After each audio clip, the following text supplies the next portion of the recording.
40, maybe 45 years ago, I was on an airplane coming home from Dallas, Texas, and my eye caught an in-flight magazine that had a headline in it about the SeaWorld Park trainers being just amazed at this baby Shamu.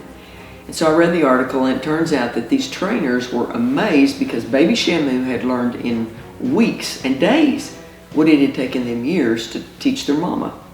Well, of course, the deal was that the baby was learning from the mama, not the trainers, but it inspired me to think, hey, can I do that?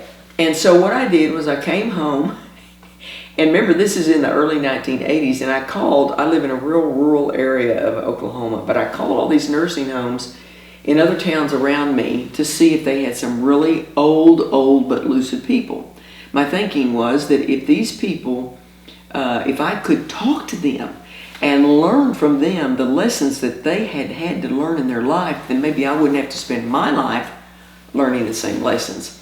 So I did. I found 4 people. They were ages 96 to 103, and I asked them tons of questions. I got a myriad of answers, except for 2 answers. One of those answers was verbatim.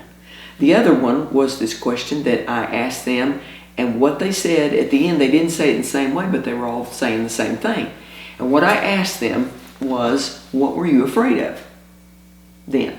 And of course, you're talking to people that in 1980, they would have been like 100 years ago, it would have been 1880.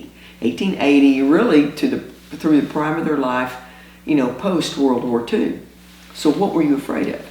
They said 5 things. Let me see if I can remember them. They said polio, rattlesnakes, tornadoes, mad dogs, and night riders.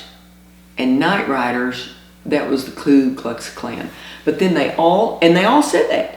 But then they all ended it with, you know what? Back then, we were afraid of real things. But today, you guys make your own problems. Well, buddy, isn't that the truth? And if they could see us now, I mean, back in 1980, the problems that we were making looked like nothing compared to today.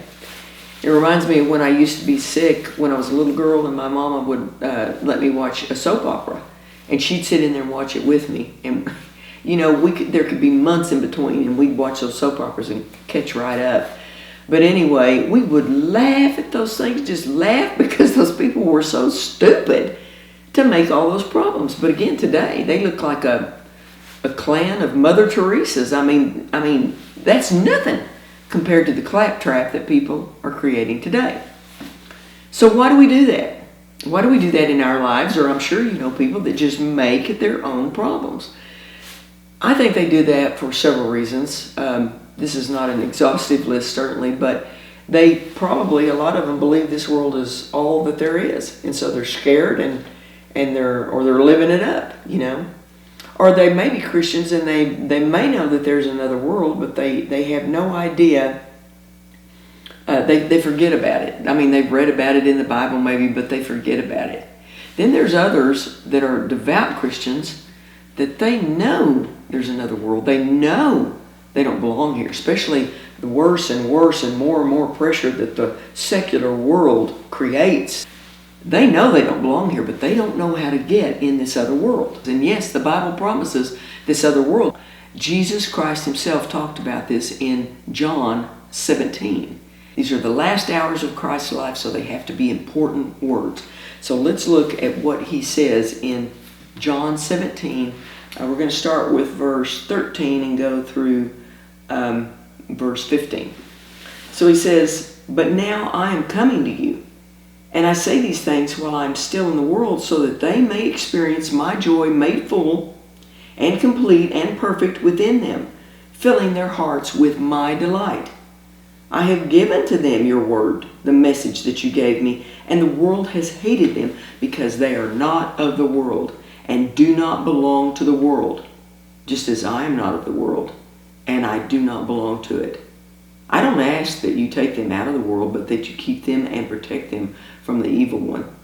They are not of the world, just as I am not of the world." Now, isn't that interesting? So if you're a Christian, you do not belong to this world. So where do you belong?